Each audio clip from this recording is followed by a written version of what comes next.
हाजीपुर है। मैं अपने भाई से सुना करता था कि ये जो संगठन है बड़े विद्वान लोगों का है, बहुत अच्छे अच्छे लोग इसमें हैं।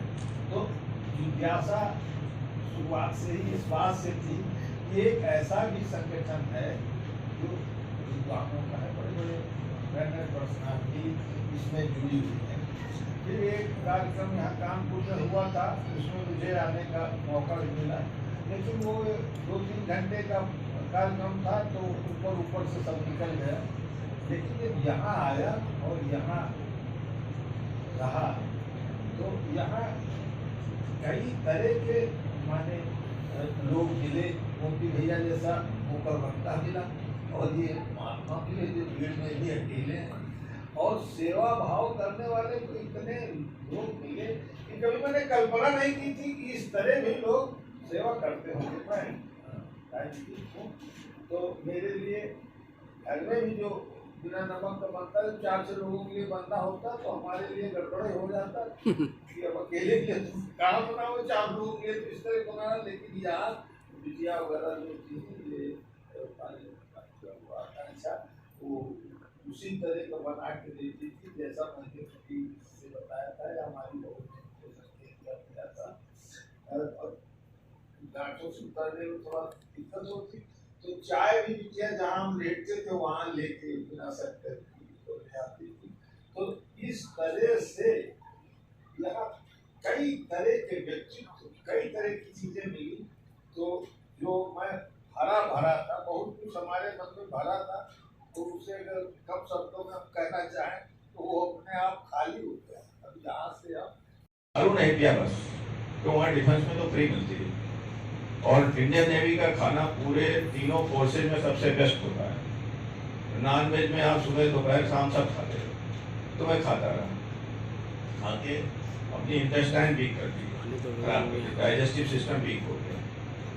और being in service I did doctor of law, LLB LLM from Bombay university, doctor of law.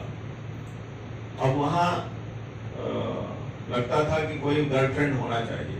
Bombay university का एक ट्रेंड जैसा हमारे जमाने में था, 50 साल पहले भी। तो हमने सोचा दूसरे को क्या गर्लफ्रेंड बनाना, अपनी वाइफ को ही बना लेते हैं। तो इनका एडमिशन करा दिया बॉम्बे यूनिवर्सिटी में। इन्होंने भी हमारे साथ पढ़ाई की, हम लोग साथ साथ पढ़ते थे। इन्होंने भी MA किया, डबल MA किया, B.Ed किया, M.Ed किया।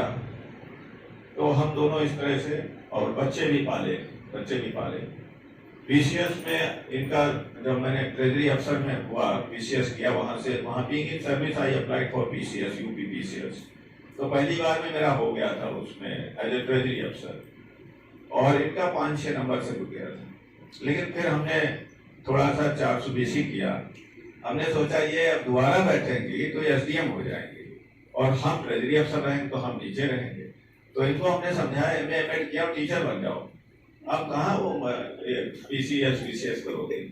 अच्छा, ये पढ़ने में देर थी, एक ही बार में सेंट्रल स्कूल में टीचर हो गई। फिर 3 साल बाद मैंने फिर वो भी किसी बहाने से छुड़वा दिया। तो 2 बार हमने चीटिंग किया, मैं दोबारा नहीं किया, तो 2 बार की चीटिंग किया इसके साथ। तो उसके बाद फिर मुझे लगा कि मैं मन नहीं किया ट्रेजरी अफसरी में, फिर जज में अप्लाई किया, एक ही बार में जज हो गया, वो भी हमने किया। उसके बाद फिर हमारे मन में आया कि हम कुछ समाज के लिए कार्य करें, ये हमारे मन में भाव हमेशा रहता था।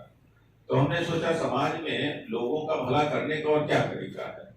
तो मैंने सोचा कि यदि ये राजनीति के लोग बहुत चीटिंग करते हैं लोगों के साथ, और बड़ा वो जो गवर्नमेंट इनको बजट देती है वो भी हजम कर जाते हैं, तो फिर मैंने इनको चुनाव लड़ा दिया MLA का, अपने भगवंत नगर कॉन्स्टिट्यूंसी उन्नाव से। तो लड़ा दिया, लेकिन कुछ दुर्भाग्य था, जीतना नहीं था।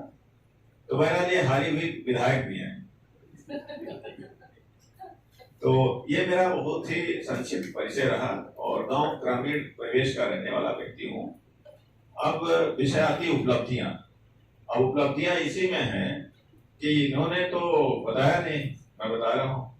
अब ये बहुत शांत हो गए, पहले रिएक्टिव थे, जैसे हमारे भैया गौड़ साहब का और मोनी सिंह जी का था, कुछ सिमिलर था, लेकिन अब बहुत शांत हो गए, अब रिएक्शन नहीं करते। और आप सबकी दुआ से हम लोगों का भरा पूरा परिवार है, भाई है, सब बात है। अब हमारे भाई साहब का देखिए, इन्होंने बड़ी उपलब्धि, हमें उपलब्धि हुई, इनको उपलब्धि हुई तो हमें हुई।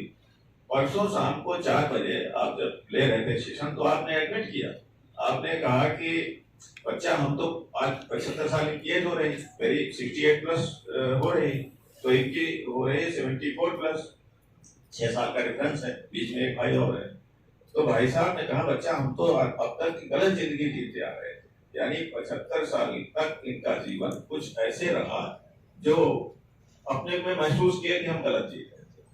और कहा सबसे पहली गलती तो हम अपनी पत्नी और बेटे के साथ ही कर रहे हैं। आपका बेटा है, कर्नल है, डॉक्टर है, रिटायर्ड है, अभी रिटायर हुआ है। तो दो मैंने इन्होंने उनके साथ लव अफेक्शन जो आप बताते हैं सब वो नहीं किया। तो इतनी बड़ी उपलब्धि कम थोड़ी है आपके लिए, हमारे लिए, हमारे परिवार के लिए। तो और जैसे अब उनका रिपीटेशन नहीं करना, कोर्स को भैया मोती भैया ने ले लिया है, कोर्स का रिपीटेशन नहीं करना है। तो बहुत उपलब्धि हुई, 60 में हम बताएंगे बहुत उपलब्धि हुई। और इस उपलब्धि के क्रम में जब पहला ही सेशन मैंने आपका अटेंड किया था तो मेरे मन में बड़ा भाव आया कि यह अच्छी विद्या है, अपने लोगों को क्यों न बताया जाए विस्तार से। तो हमारे कानपुर, उन्नाव, लखनऊ 3 जगह हमारे बहुत परिचित लोग हैं।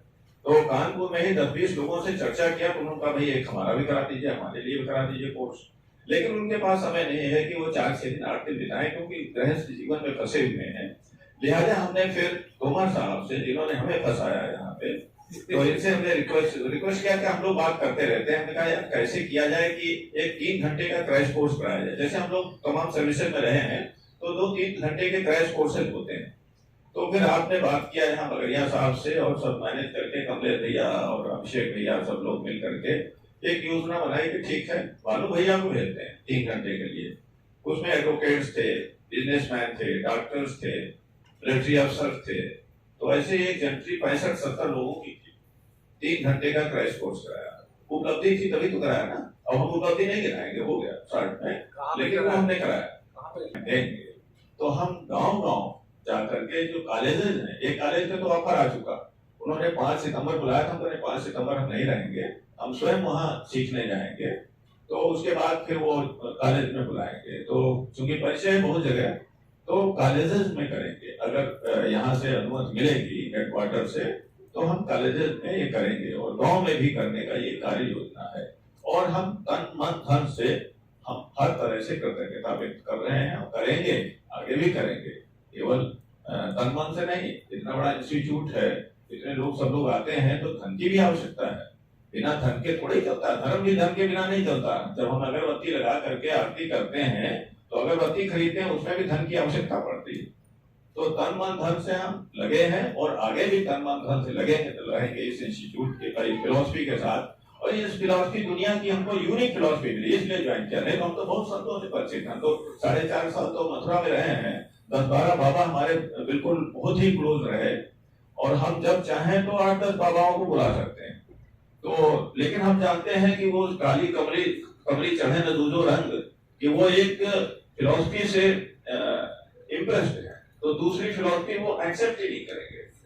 तो हमको उन लोगों को जगाना है जो जगना चाहते हैं, और जो जगने का बहाना कर रहे हैं, सोने का बहाना कर रहे हैं, उनको नहीं जगाया जा सकता। तो इसलिए हमने देखा ये यूनिक फिलॉसफी है, यहाँ इंटरेक्शन सेशन चलता है। आप अपनी समस्या बताइए और आपकी समस्या हो या आपका लॉजिक हो, तो लॉजिक बेस्ड ये यूनिक फिलॉसफी है, इसलिए ये दुनिया की बिल्कुल अलग फिलॉसफी है, हम ये कहेंगे। ये हमारे मोती भैया हमेशा अपने डिस्कशन में बात में भी ये कहते हैं कि भाई हम जितने लोग अब तक इन्वेंशंस किए हैं पीसफुल लाइफ के लिए, उन्हीं को आगे बढ़ा रहे हैं।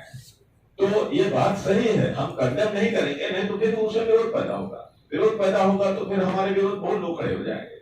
तो ये तर्क लेके चलना है, लेकिन मैं फिर कहूंगा ये फिलॉसफी दुनिया की सारी फिलॉसफी से अलग और यूनिक है।